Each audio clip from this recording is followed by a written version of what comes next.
Hey there, welcome to a brand new episode of Muzikxpress.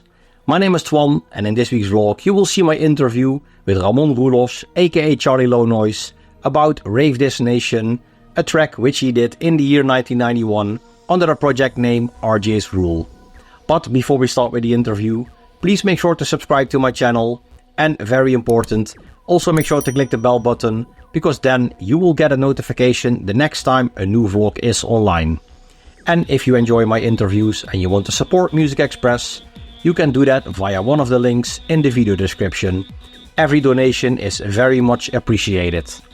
And make sure to keep watching until the end of the interview, because then you will hear how you can win one of these two signed Charly Lownoise and Mental Theo 7-inch records. So at the end of this video you will hear how you can be one of the lucky winners. Alright, here it is, the story behind Rave This Nation by RJ's Rule, my interview with Ramon Roelofs. Enjoy! Ramon Roelofs is a Dutch DJ and producer who is active in the music scene for a long time already.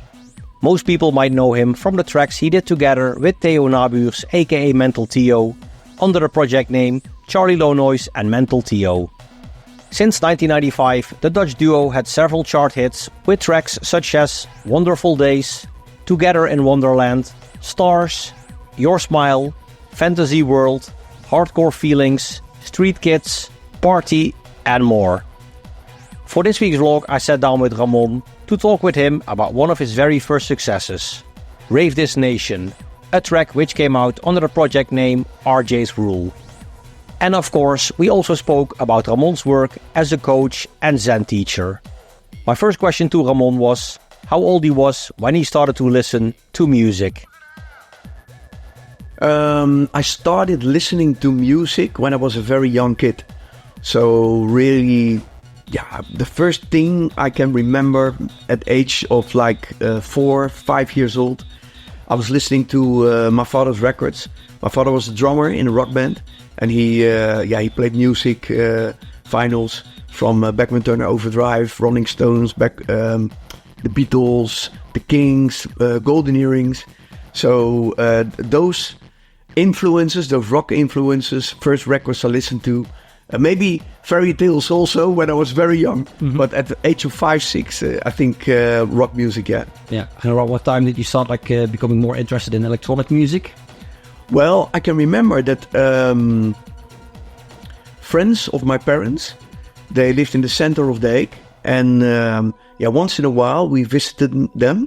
And then we went eating pizza. And afterwards, my mother and father went to their house and drinking some beers. And we played with their kids.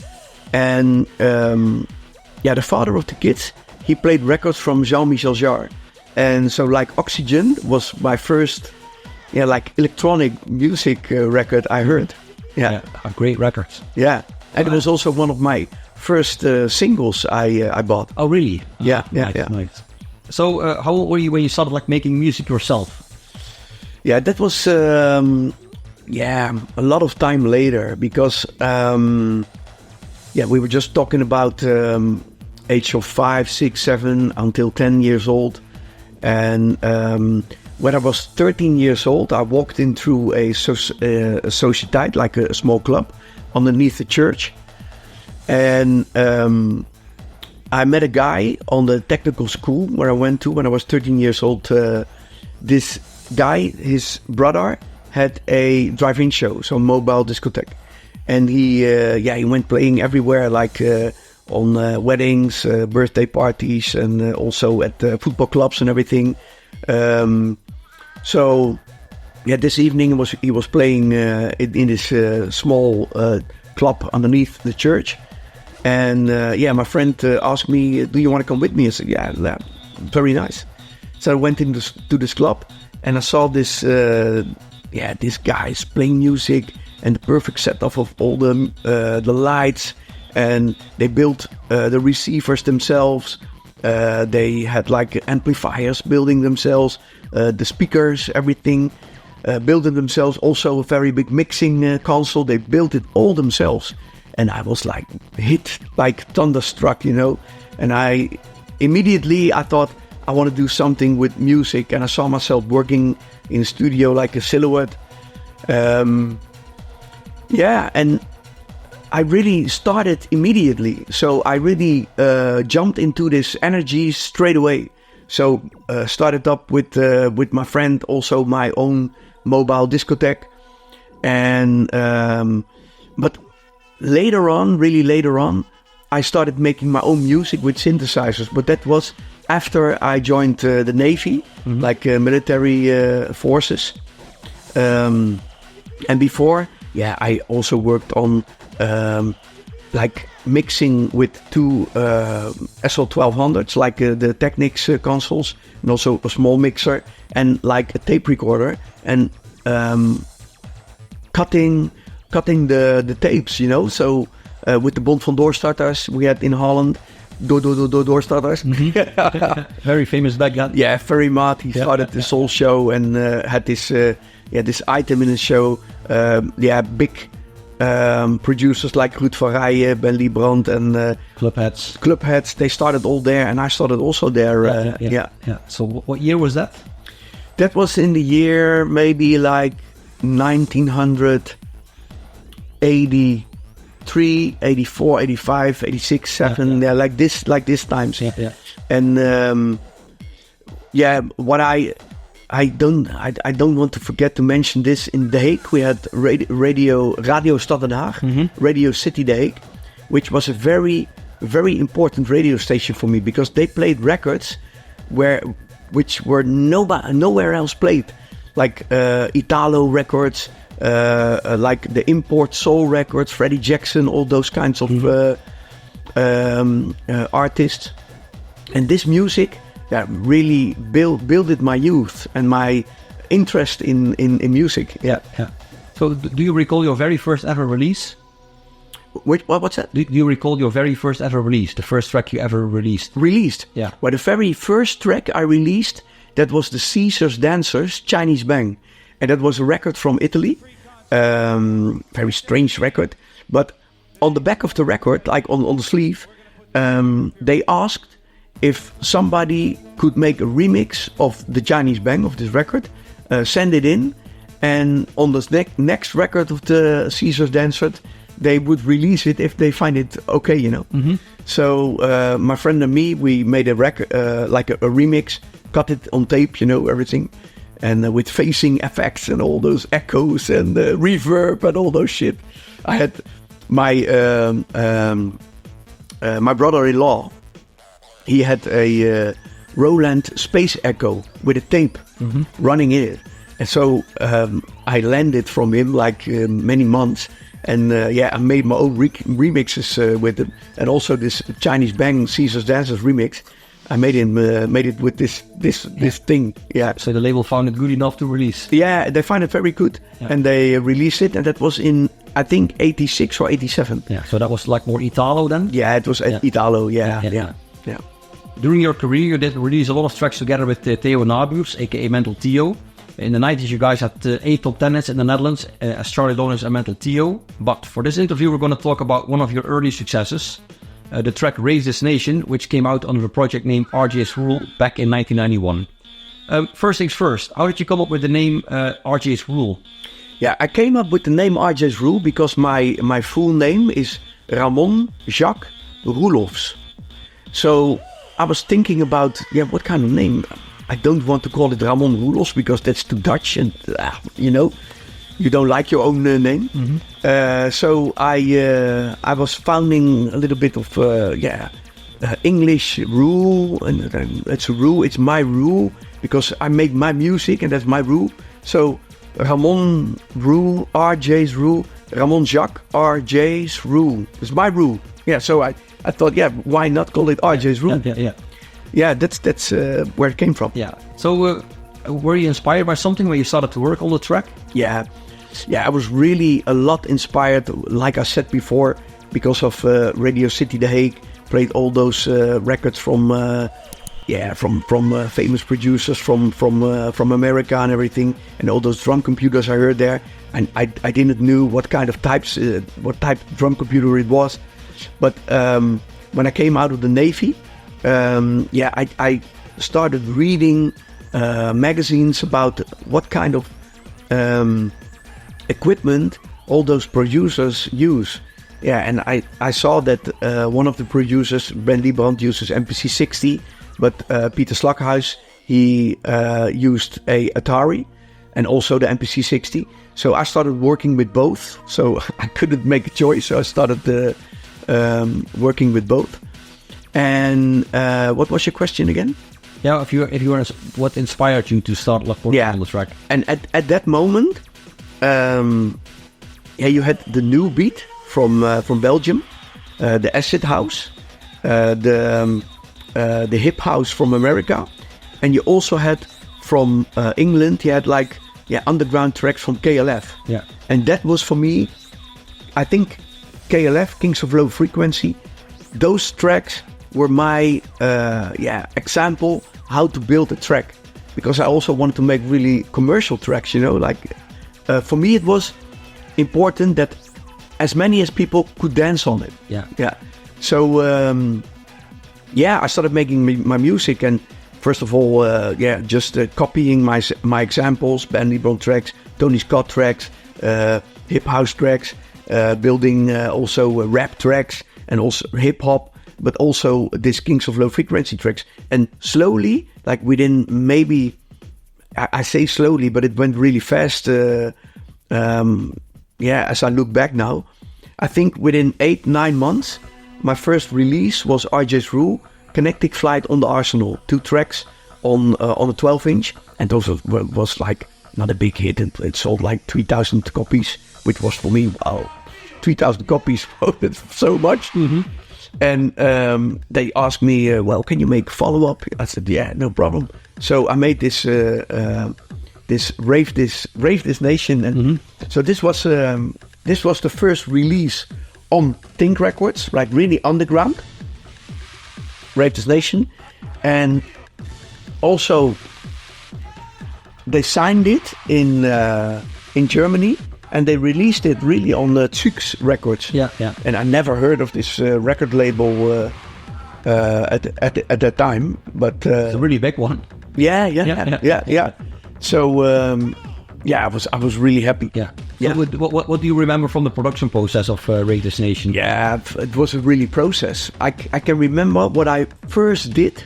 I didn't really had like an idea what kind of track I wanted to make. I just started making noise, like creating synthesizer sounds. I had this D10 of Roland, which was a multi-timbral synthesizer, which means that you had like 8 parts in it, like 8 channels, where you can put like 8 different voices like sounds.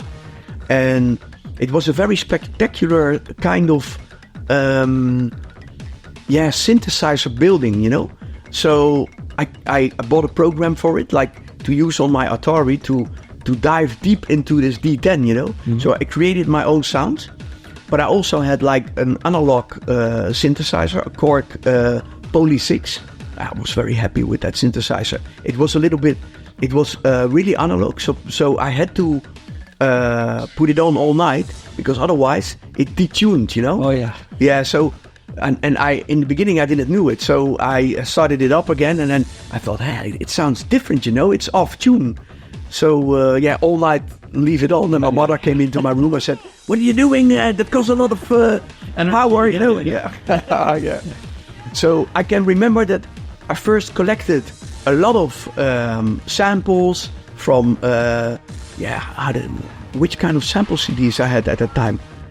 Do you remember the first? Well, I know you had like the vocal sample in the beginning of the track. That's John Morris, which was the stage announcer of the 1970 Woodstock soundtrack. Yeah, but that was of the album. Yeah. I had a vinyl from a friend of mine. He lent it to me, and I heard this. I heard this sample. It's a free concert from now on. That doesn't mean that anything goes. Which that means is we're going to put the music up here for free. I really saw this happening. Like somebody as an MC stood on the stage calling this in, and everybody just went totally freaking out, So, and then the beat came in, a drop, like they call it now, the drop. So for me, that was very clear that this sample had to be in. Yeah, it's a perfect sample. Yeah. So what other equipment did you use for the track? Yeah, I used MPC60 for the drum samples.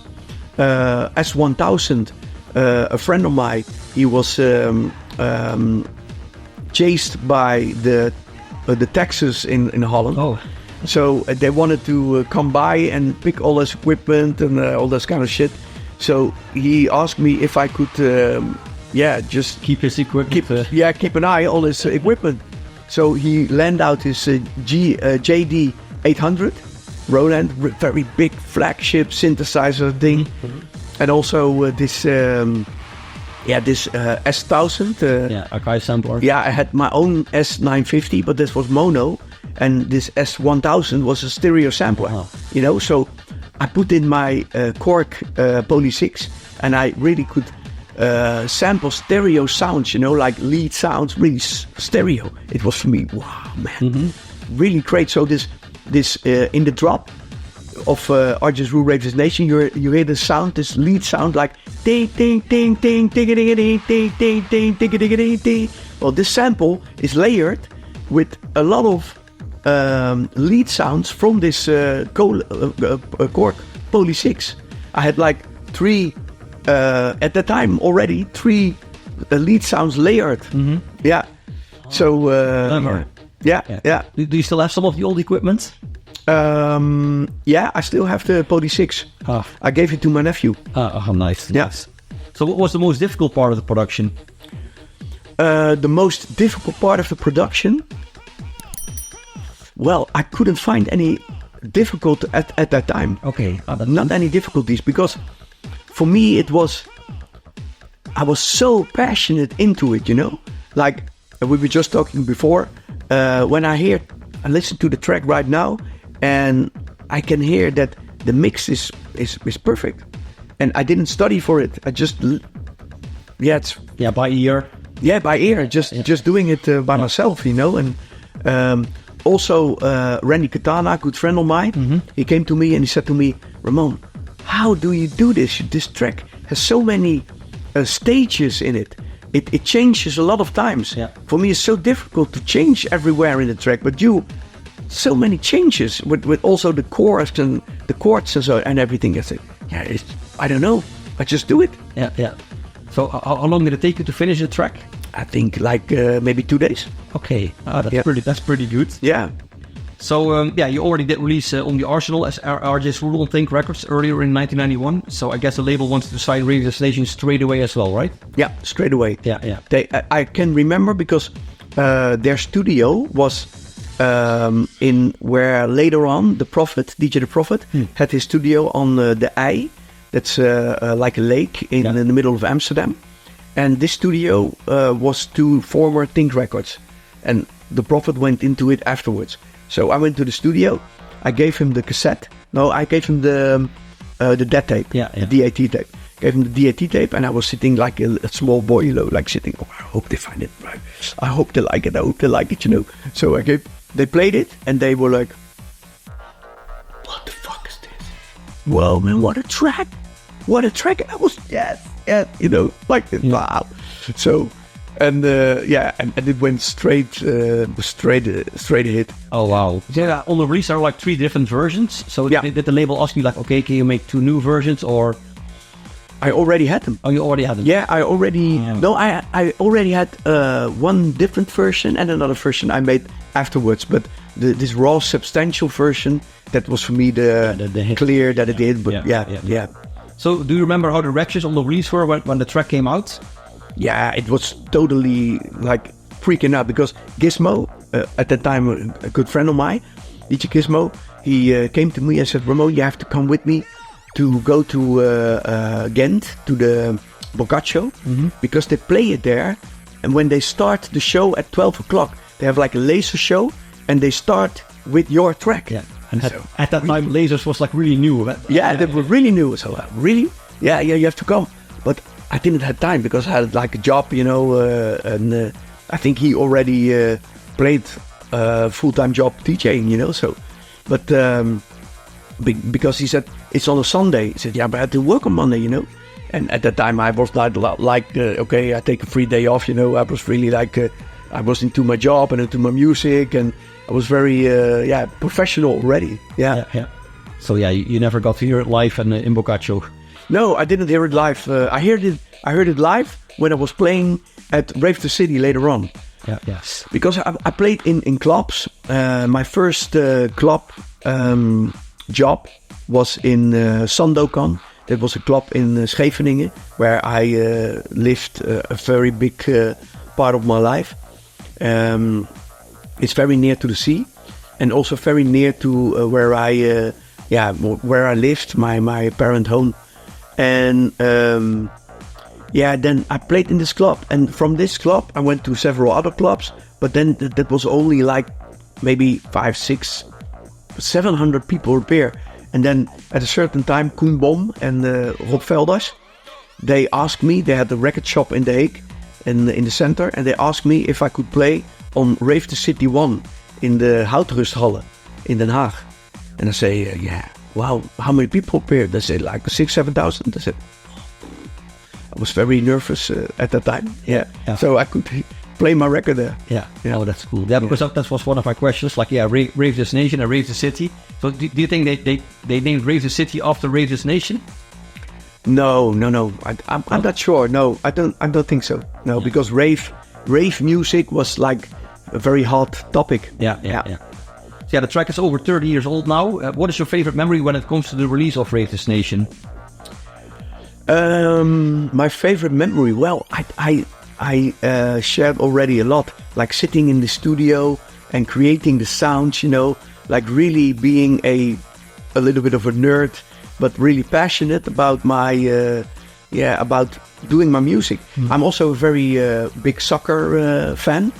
I watch a lot of matches during the European Championships, also World Championships, also Champions League. Sometimes I was like PSV, Ajax, Feyenoord. They play matches. But I can remember that from 92 until 95, 96, I was interested in football, soccer at all. I only was full into the music, Yeah. So, like this Rave This Nation track, so much fundament for me is in it. Like learning how to mix records, to make arrangements, how to play the keyboards, going over from having a full-time job and making music next to it, at night when I came back from my job. And then, after a few years, starting my own business, full-time records, full-time DJing.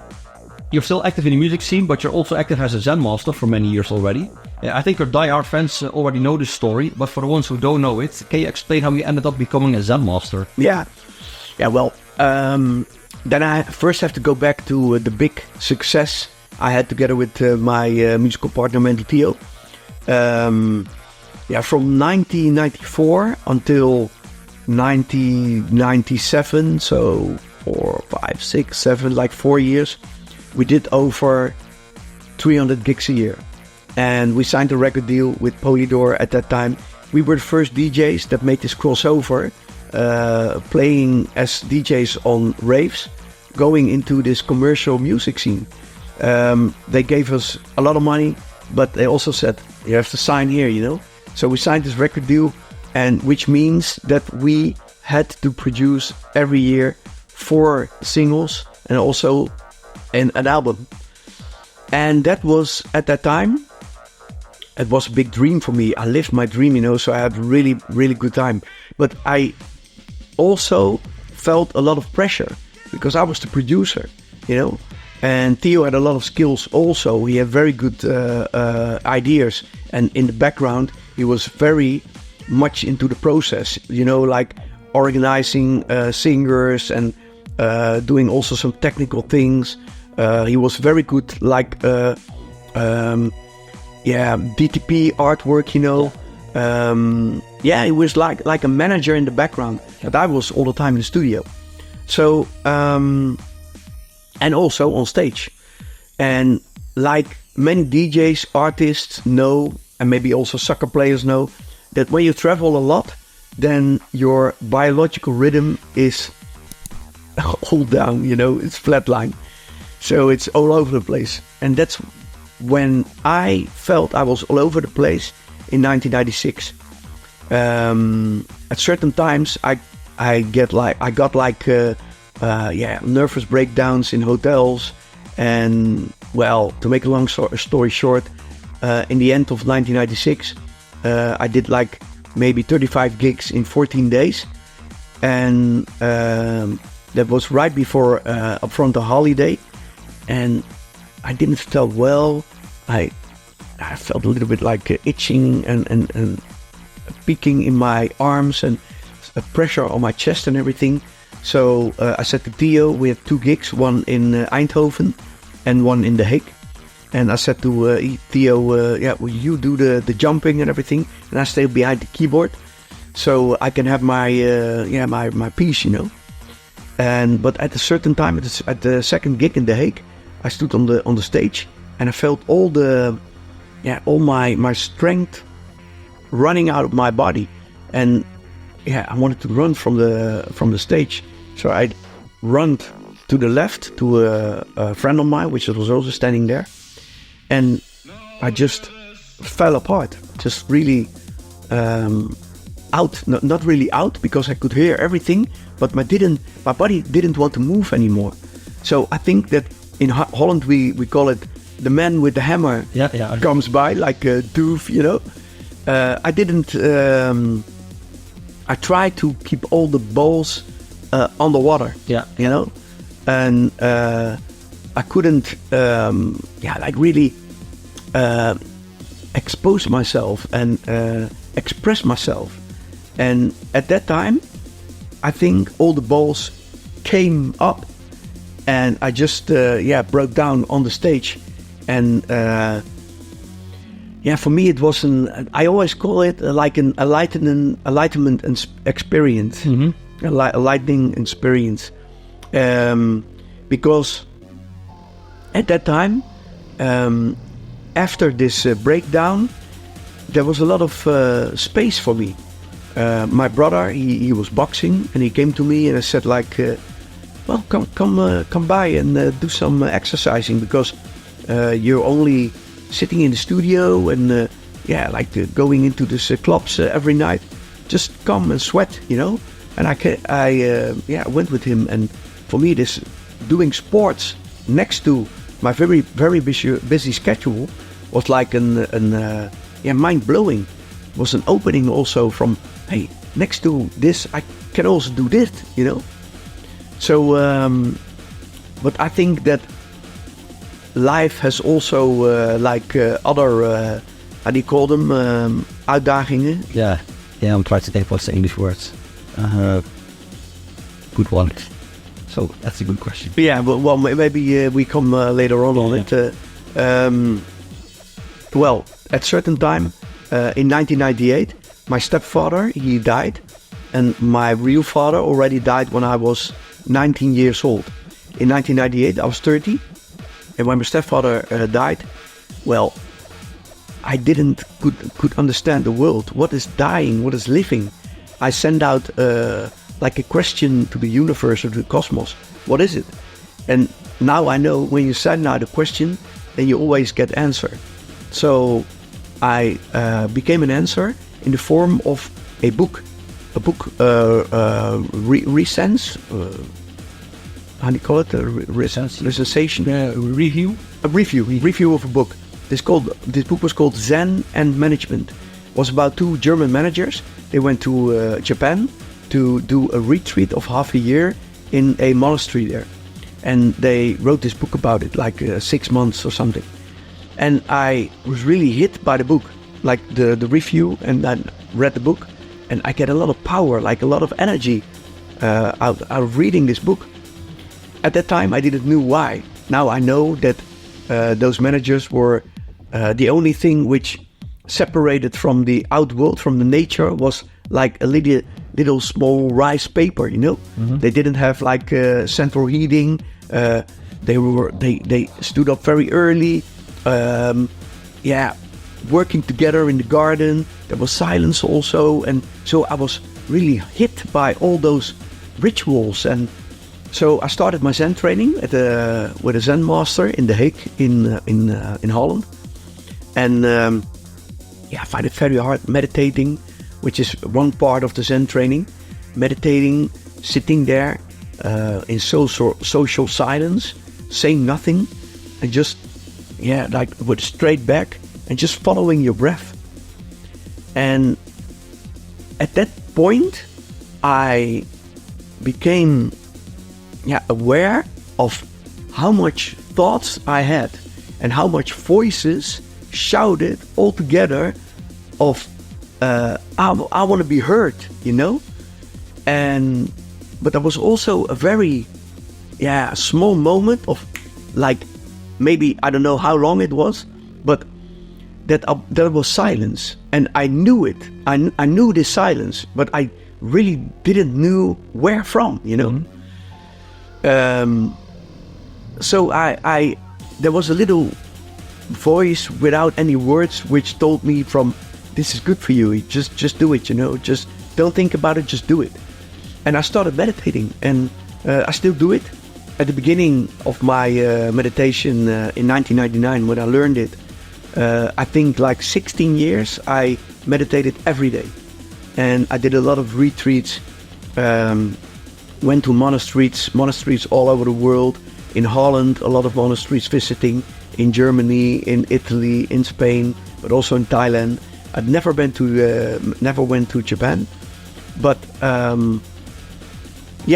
this time I still meditate, but only when I think that, or I feel that it's the right time, Mm-hmm.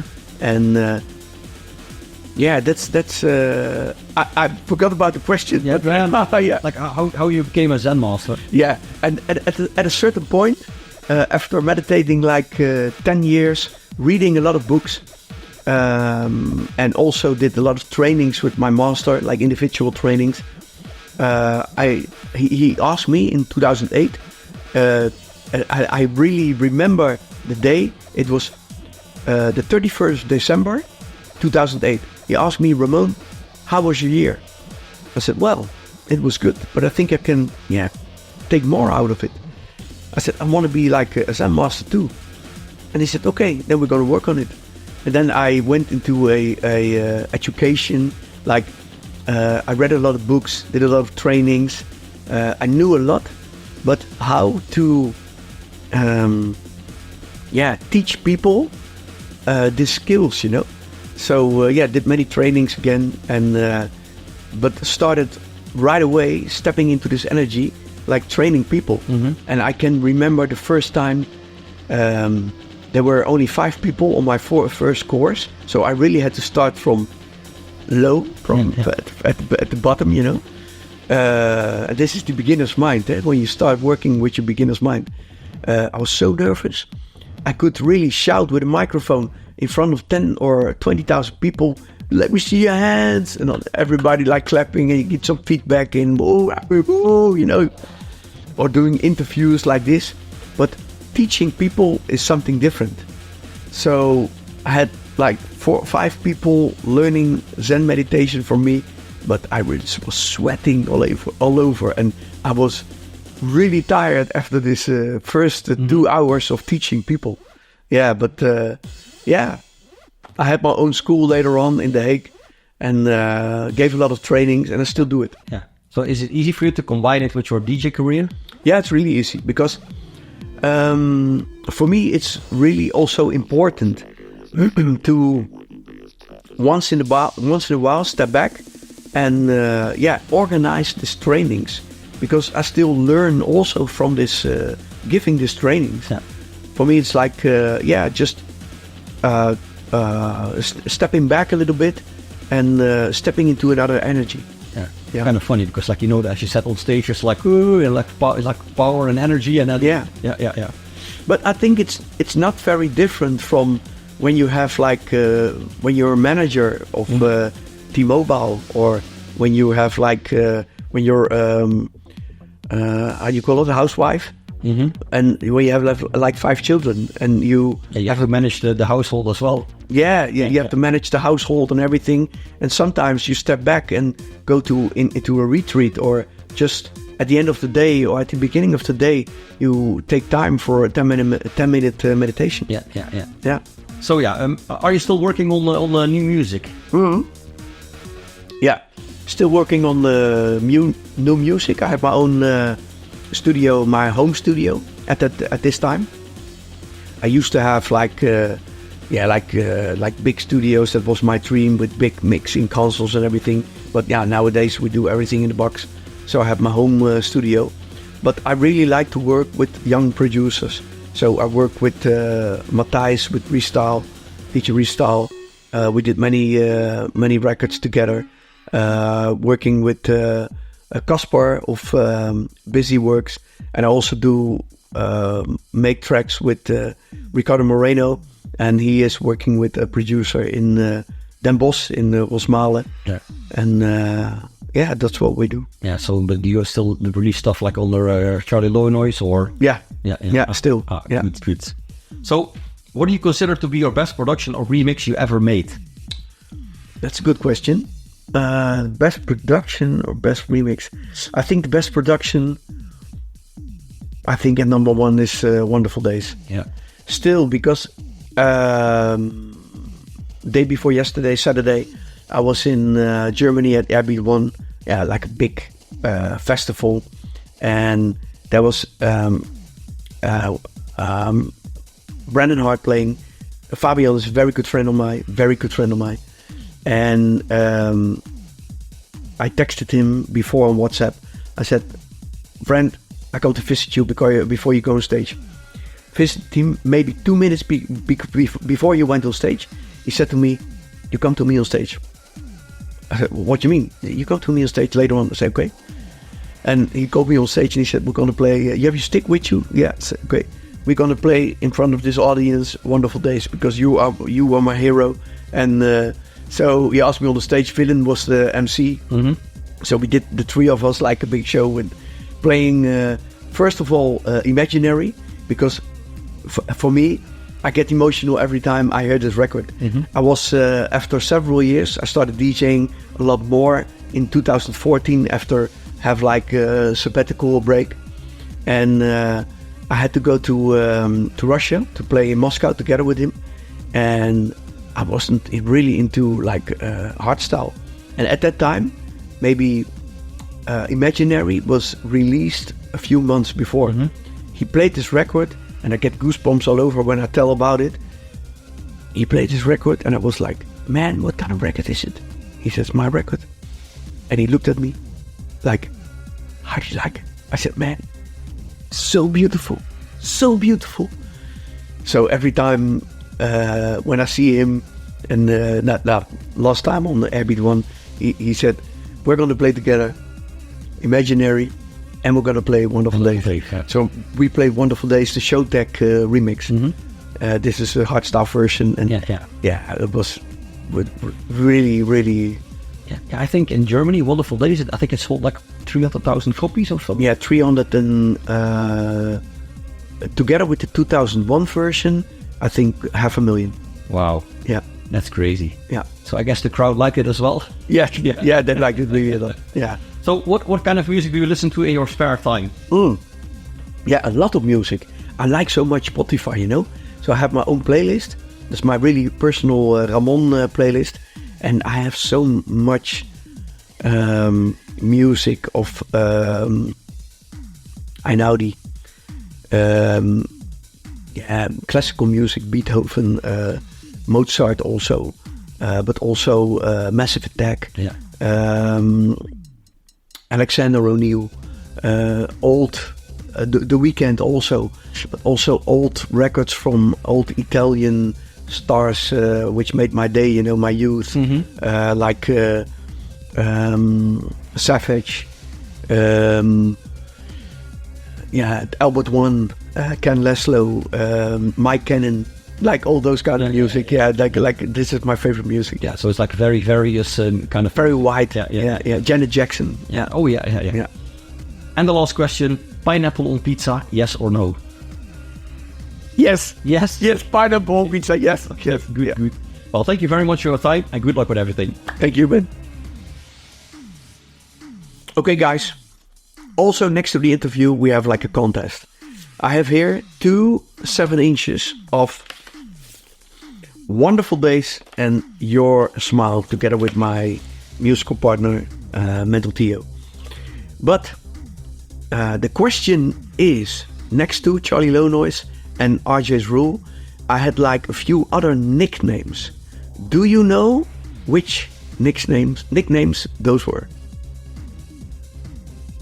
Alright, that was it. This week's vlog, my interview with Ramon Roelofs and the story behind Rave This Nation by RJ's Rule. Ramon, thanks a lot for your time. Much appreciated. Thank you for watching. I hope you enjoyed the vlog. If you did, make sure to give this video a like, leave a comment in the comment section below, and very important, make sure to subscribe. Also make sure to click the bell button, because then you will get a notification the next time a new vlog is online. And if you want to join the contest, then make sure to give the right answer to the question of Ramon in the comment section below. And in a few weeks from now, you will find out if you are one of the 2 lucky winners of this signed Charly Lownoise and Mental Theo vinyl. Good luck. Once again, thanks for watching, and until next time, bye bye.